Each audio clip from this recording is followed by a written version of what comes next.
Mr. President, I rise to speak about extending tax cuts to all Americans on income up to $250,000. Mr. President, I was presiding this Monday when one of my friends on the other side of the aisle was speaking on the floor, and he said with great conviction, and I quote, "We need to do everything to see that the deficit does not increase." Now, less than a week later, he will vote to increase the deficit by $700 billion. That's an impressive reversal, don't you think? Now, many of my colleagues on the other side ran for re-election this fall saying that the deficit is a cancer, that we owe it to our children and grandchildren to cut the deficit. Well, to them I say congratulations, because one of your first votes back, you're going to vote to put over $9,300 more debt on the head of every child in America. Way to go. And what is that for? To give an average tax cut of $100,000 to Americans making over $1 million a year. Now, my friends on this subject have been saying to us, haven't you learned the lesson of the election? I do not recall permanent tax cuts for millionaires being on any ballot. In fact, let's take a look at the exit polls conducted by Edison Research, the exclusive provider of the national election exit polls for all of the major TV networks and the Associated Press. In their poll, they found that roughly 60% of Americans wanted to end tax cuts for income over $250,000.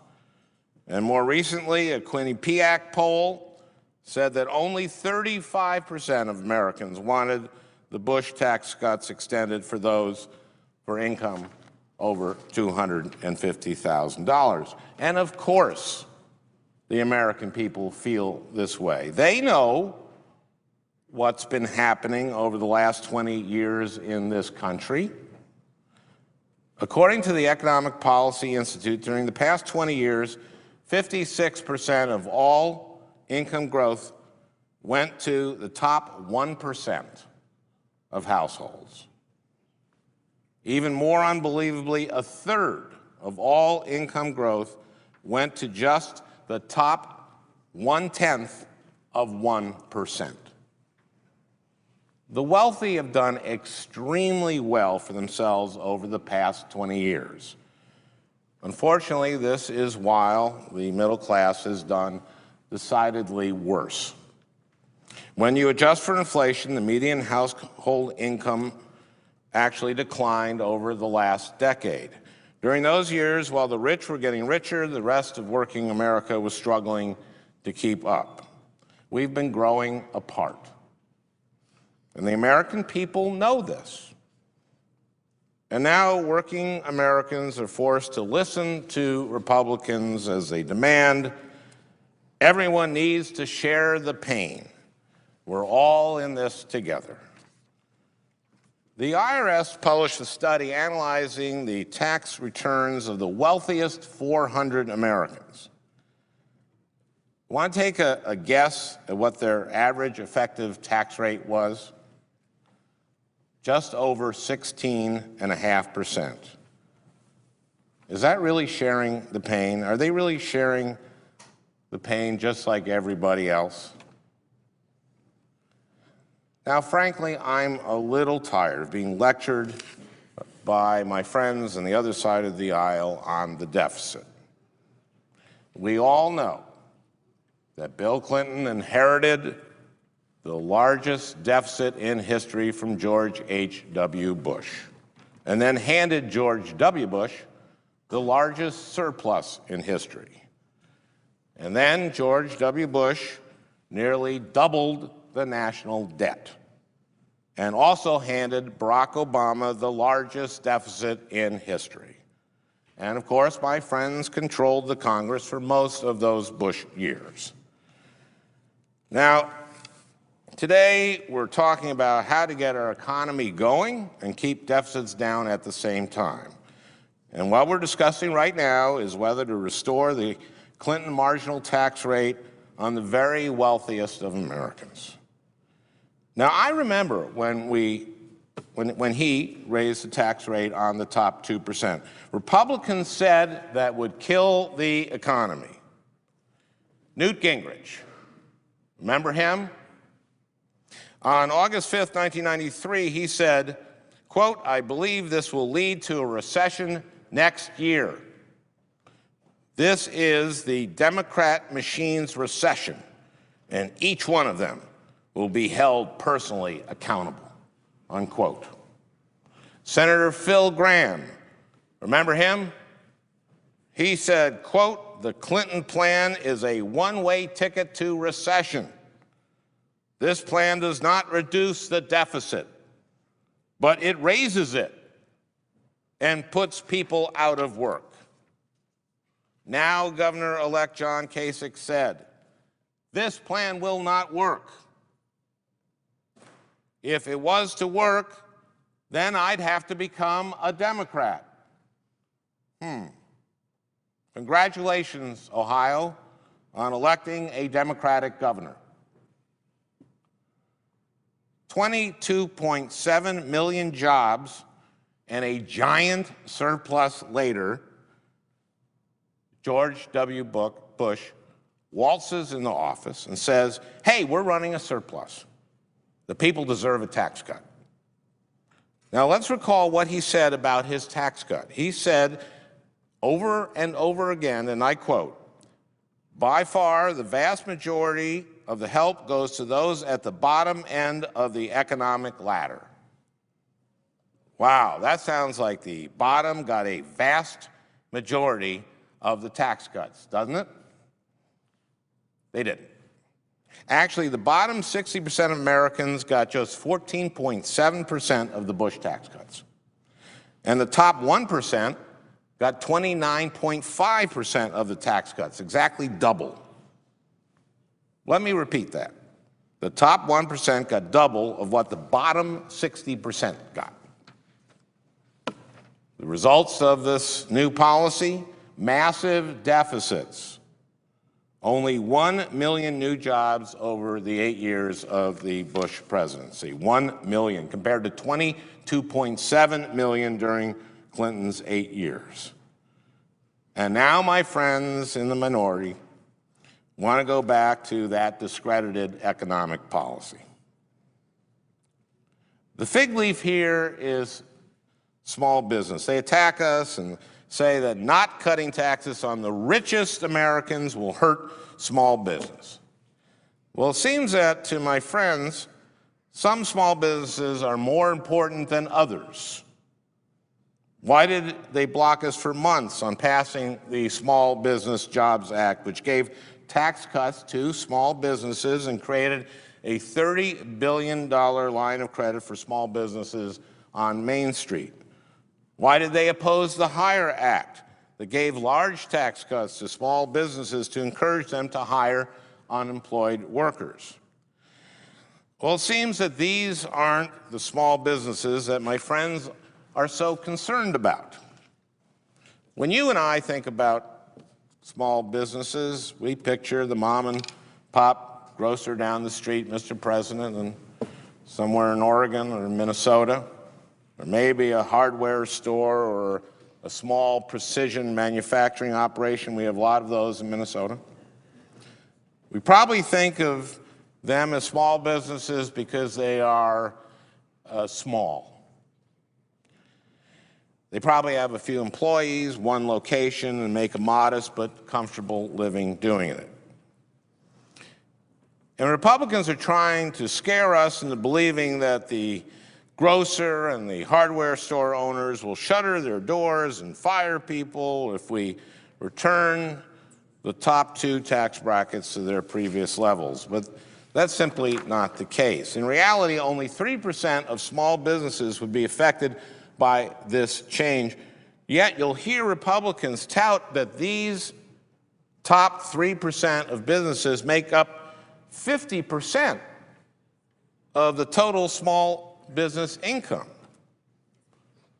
Well, that tells you one important thing, that those 3% of small businesses aren't really small businesses.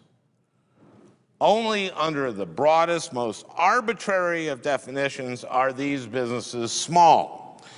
When many of my friends on the other side of the aisle talk about small businesses, they're including anybody who uses a flow-through business entity, so an S-corp or a partnership. They're not defining a small business by its size or profits or the number of people they employ. They're defining it on a technicality. Under their definition, Bechtel, the fifth largest company in the United States, is a small business. The Koch brothers, who run a petroleum company with nearly $100 billion in annual revenues, they are considered a small business. They're worth about $16 billion each. Law firm partners and Wall Street bond traders are considered small businesses. So really, Republicans are using the mom and pop grocery store to defend the continuation of these tax cuts, but in reality, the only people they're really helping are the Bechtels and the Kochs of the world, and maybe Derek Jeter, Inc., and he deserves every dollar he gets, and Mel Gibson, Inc., and maybe he's had a bad year, and other likely small business beneficiaries. And at the same time that Republicans are demanding unpaid-for tax cuts for the Koch brothers, they're insisting that we pay for a continuation of the emergency unemployment insurance program. They want to pay for it even though unemployment benefits have been shown to be an extremely effective stimulus, in fact, one of the most effective stimulus measures. Why? Because when unemployed workers get their checks for a couple $100, they go to their local mom and pop grocery store and buy food. They spend that money right away in their communities in real small businesses. It's the holidays. Can they afford to buy a small Christmas present for their kids? I'm worried that there are those among us who would say, no, no presents. So Republicans say that these unemployment benefits are too expensive and will add to the deficit. They demand that these unemployment benefits must be paid for. Tax cuts for the richest people in America, no need to pay for these. Adding $700 billion to the deficit, or actually $830 billion when you factor in the extra interest payments, well, that's no problem. You know, I hear my friends on the other side say we're going to have to make some hard choices. I agree. The deficit is a problem, and getting it under control will take shared sacrifice. There are a lot of Minnesotans who have to make hard choices now. Maybe it means giving up a second car. Maybe it means no summer camp for the kids. Some communities in Minnesota have had to go to a 4-day school week because there just isn't the money there. Some Minnesotans have been even harder hit. Their unemployment insurance was cut off earlier this week because of us. They've got a lot of hard choices right now. Where are they going to live